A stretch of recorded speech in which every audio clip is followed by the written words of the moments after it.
Good day, good day, good day, everyone.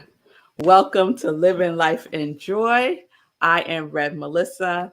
I am an interfaith minister, licensed religious science practitioner, spiritual life coach, and the spiritual director, senior minister at Rockland Centers for Spiritual Living. And this is Living Life in Joy. It is the show where I get to share some joy in another way by sharing the other people's connections to their yes. Let's say that. And so today is a very special show because we are celebrating Black History Month. And we kicked it off last week with the special showing of Test Driving While Black.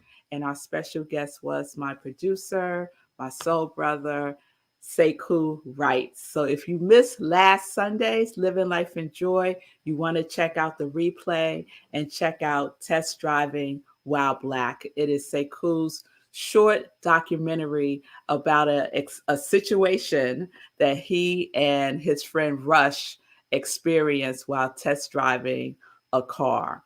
So that's all I'm going to tell you. You have to check it out. And so today we're going to continue sharing our stories, sharing our Black stories about being Black in America. How about that? And so today we're going to share the story of two, I can't even say two people. So one is an individual, and the second is a whole family, a whole family. And these two stories are part of the Black History Moments that New Thought Media Network is doing to honor and celebrate National Black History Month. So every single day in February on New Thought Media Network's Facebook and YouTube channel, you can tune in and hear a Black History Moment. It's a daily inspiration and prayer for racial healing. And so I am just so grateful to participate in this uplifting oneness journey with New Thought Media Network as they honor Black History Month. So let's go, set, ready.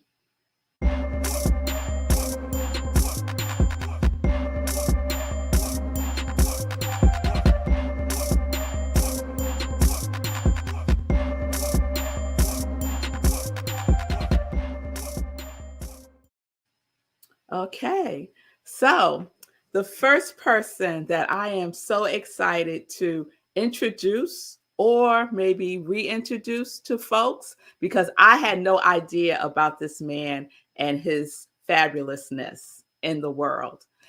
He is Bass Reeves, and he is known as the real inspiration behind the Lone Ranger.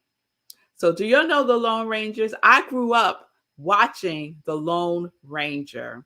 And so, this man, this Black man, okay, who was formerly a slave, is the inspiration behind the Lone Ranger. And we all know the Lone Ranger that was depicted on the radio and depicted on the television show was not a Black man. So, let's watch and learn about this amazing Black History moment.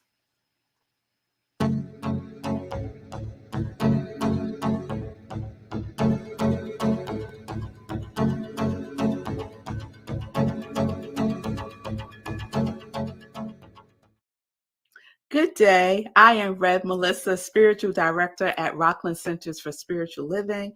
Welcome to New Thought Media Network's Black History Moment. Did you know that the Lone Ranger was a Black man? Yes, his name was Bass Reeves. In 1838, nearly a century before the Lone Ranger was introduced to the public, Bass Reeves was born into slavery in the Arkansas household of William S. Reeves, who relocated to Paris, Texas in 1846. It was in Texas during the Civil War that William made Bass accompany his son George to fight the Confederacy. While serving George, Bass escaped to Indian Territory under the cover of night. The Indian Territory, known today as Oklahoma, was a region ruled by 5 Native American tribes who were forced from their homeland due to the Indian Removal Act of 1830. Upon arriving in the Indian Territory, Bass learned the landscape and the customs of the Native American tribes, even learning to speak their languages. After the 13th Amendment was passed in 1865, abolishing slavery, Bass, now a free man, returned to Arkansas, where he married and went on to have 11 children. After a decade of freedom, Bass returned to the Indian Territory when U.S. Marshal James Fagan recruited him. The deputy marshals were tasked with bringing in the countless thieves, murderers, and fugitives who had overrun the expansive 75,000 square mile territory. Upon taking the job, he became the first Black deputy U.S. Marshal west of the Mississippi. As deputy marshal, Bass is said to have arrested more than 3,000 people and killed 14 outlaws, all without sustaining a single gun wound. Bass found himself in numerous stranger than fiction encounters. Also, many of the fugitives Bass arrested were sent to the Detroit House of Correction, the same city where the Lone Ranger would be introduced to the world on the radio January 30th, 1933. Bass took a creative approach to his investigations, sometimes disguising himself or creating backstories in order to get the jump on his targets. Historian Art Burton said if Reeves was a fictional character, he would be a combination of Sherlock Holmes, Superman, and the Lone Ranger. The legendary lawman was eventually removed from his position in 1907 when Oklahoma gained statehood. As an African American, Bass was unable to continue his position as deputy marshal under the new state laws. He died 3 years later of Bright's disease on January 12, 1910. While the truth about the Lone Ranger may remain a mystery, the story of Bass Reeves remains an inspiration for the real life heroes of this day. There you have your Black History moment. Here is a prayer for racial healing.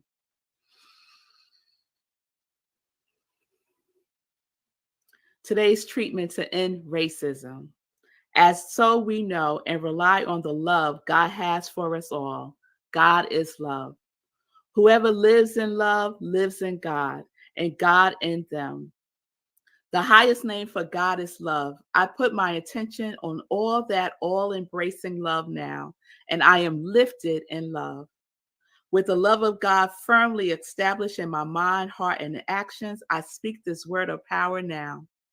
God as me is a vortex of love. This love ripples out from me to ignite the experience of love in others now. And that love, no prejudice, hatred, or discrimination can exist. Those things have no eternal foundation and must melt away in the heat of divine love. More and more people are called into the wave of divine love now, creating a tsunami of cooperation and the end of all kinds of oppression. I am grateful, love wins, and so it is. Peace and blessings.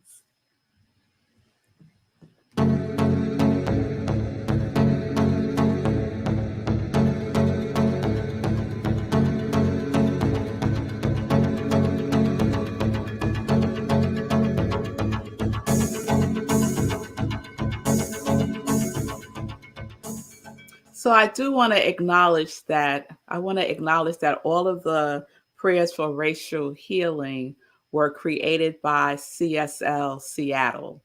So thank you, CSL Seattle, for creating the prayers for racial healing.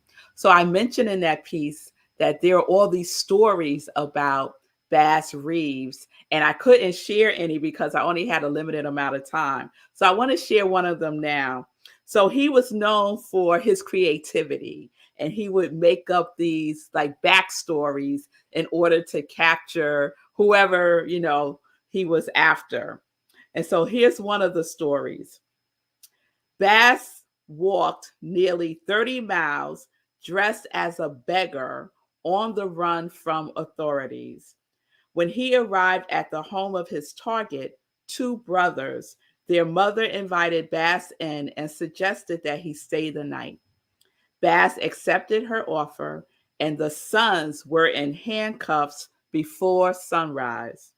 After restraining the siblings in their sleep, Bass walked them the entire way back 30 miles. 30 miles.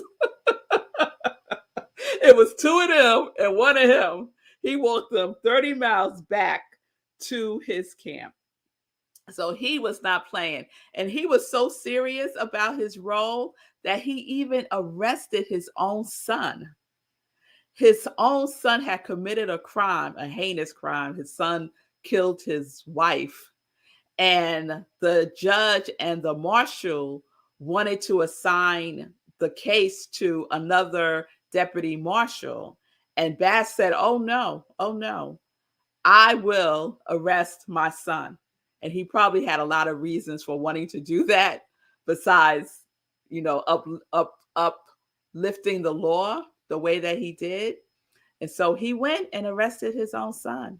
So he was not playing. He took his work as a lawman very, very seriously.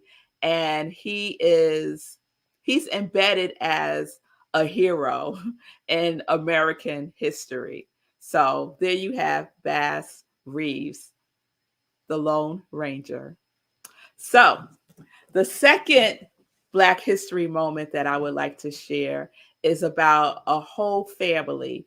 And so this kind of captures the then and the now. And the family is the McKissack family.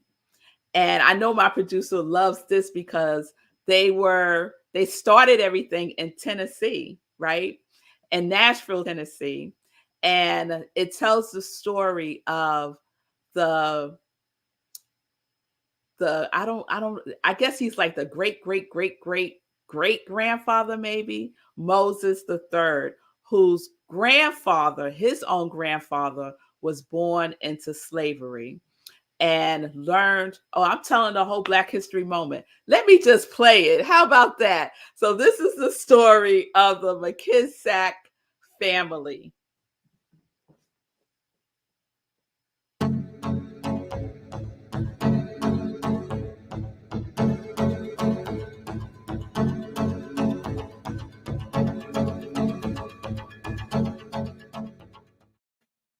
Good day. I am Rev Melissa, Spiritual Director and Senior Minister at Rockland Centers for Spiritual Living in New York. Welcome to New Thought Media Network's Black History Moment, a daily inspiration and prayer for racial healing. So today's Black History Moment is a combination of then and now through the legacy of Moses McKissack III. Moses McKissack III was the grandson of a slave also named Moses, who had been brought to the United States from West Africa and put to work making bricks by the slave owner, John McKissack, who owned a construction and brick company in West Tennessee. Moses III became an accomplished carpenter and eventually teamed with his brother Calvin to found the company McKissack and McKissack in 1905 in Nashville, Tennessee. They were among the first registered architects in that state. Among their major designs were the home of the Dean of Architecture and Engineering at Vanderbilt in 1905, the Carnegie Library at Fisk University in 1908, the library at Tennessee State University in 1927, and they won a $5.7 million U.S. government contract to design and build the Tuskegee Army Airfield, the training site of the Tuskegee Airmen. By 1945, the firm obtained licenses to work in Albany, Georgia, South Carolina, Florida, and Mississippi. Moses McKissick III died on December 12, 1952. Calvin died in 1968. William McKissick, the youngest son of Moses III, and his wife Latrice led the company. After William's death, Latrice became the CEO. Under her leadership, the firm won major contracts for new buildings and renovations, including a $50 million renovation project for Howard University and design of the National Civil Rights Museum in Memphis. In 1990, Latrice received the National Female Entrepreneur of the Year award from President George H.W. Bush. After she retired and closed the Nashville offices in 2002, her twin daughters, Cheryl and Jarrell, continue Legacy's legacy. Continue Moses' legacy. Daryl McKissick opened McKissick and McKissick in Washington, D.C., and expanded to Baltimore, Chicago, Dallas, Texas, Los Angeles, Miami, and Atlanta. Among her numerous contracts are the Smithsonian National Museum of African American History and Culture, which is amazing, the Dr. Martin Luther King National Museum, amazing, and many, many others. Cheryl McKissick opened the New York office of McKissick and McKissick, and her projects include the Lincoln Financial National Football League Stadium for the Philadelphia Eagles, the University of Philadelphia Hospital, the World Trade Center, Columbia University, and today McKissick and McKissick is the independent engineer for the MTA. They redesigned and built the new Harlem Hospital, where I was born, Medgar Evers College Social Services Building, and they're rebuilding Coney Island Hospital.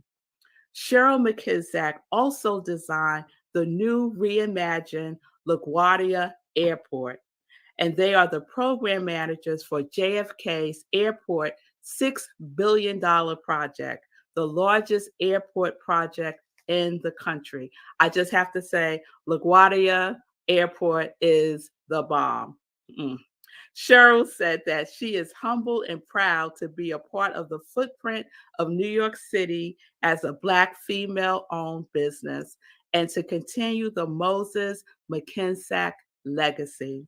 For more than a century and across 5 generations, McKissick and McKissick has grown to be a multi-million-dollar company with over $15 billion in projects. Wow. Wow, y'all. So let's just take that in as we go and connect with prayer for racial healing. Let's just take a breath.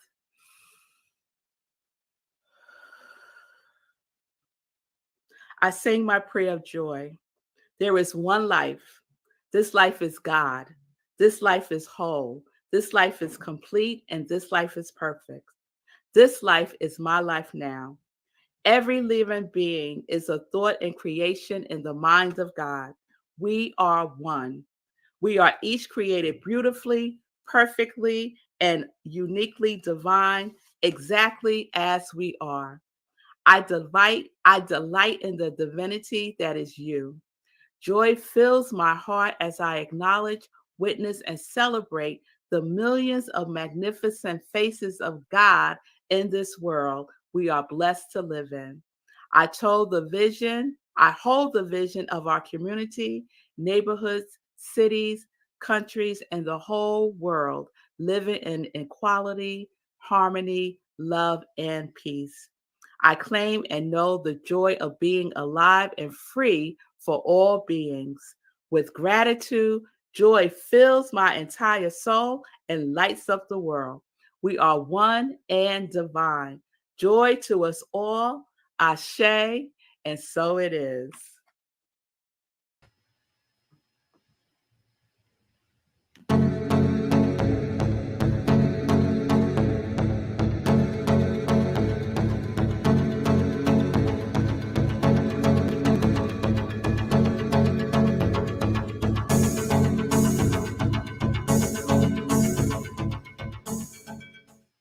So I also want to share something that one of the sisters said. So they were twins, Cheryl and Daryl. And Cheryl is based in New York City, and Daryl is based in DC. And I had my moment with LaGuardia, but let me tell y'all, look, it's worth just taking a trip, even if you're not going anywhere. Just go to LaGuardia Airport and see the magnificence of it all, cascading water sculptures. And I mean, it's just amazing the way that Cheryl and her firm reimagine this space. It's just so beautiful. So this is what Daryl shared. She said, we are the oldest African American architectural firm in the country. I thought about how my ancestors would feel knowing I would work on the National Mall and the Smithsonian National Museum of African American History and Culture. She says, knowing her family history of being enslaved and seeing slavery through the lens of the museum was inspiring. If all of this evil and all of these obstacles were in the way of African Americans and they still were able to accomplish so much, it makes you feel there is nothing you can't do. I know that's right. I know that's right. So there's your Black History moment with the McKissick and McKissick family. It's just extraordinary. And there's so much more to explore with both of those stories. There's just not enough time to do so. So I would just encourage everyone for this National Black History Month to find out about people that you don't normally hear about. There's usually a dozen or so Black historical figures that get a lot of light, right? And did awesome things. But there are so many others that we don't know, And so this is an opportunity for us to rediscover or discover for the first time and share that information. So for the Black History Moments that I'm doing with New Thought Media Network, I'm choosing people that I don't know anything about. And it's just filling me up in such a way. And I'm sharing it with my girls because they're not teaching this stuff in school, y'all. Oh, no. Oh, no. Not at all. So we have to take it upon ourselves to educate ourselves and the generations to come because we have a lot to be proud of. So we are the imprint of this country. Every place you see had our fingerprints on it to create this country. So with that being said, I'm going to wrap up today's show. Please remember to join me for Sip with Rev Melissa, 10:30 a.m. Eastern Time, Monday through Friday. Right after today's show, Living Life in Joy, you can join me at Rockland CSL for our Sunday celebration. Today, the topic is an undivided life. And our theme for February is remember, life is calling. Life is calling. And life certainly is calling. So let us all answer the call and do what is ours to do. So peace and blessings, peace and justice. Happy Black History Month. Live life in joy, connected to your yes.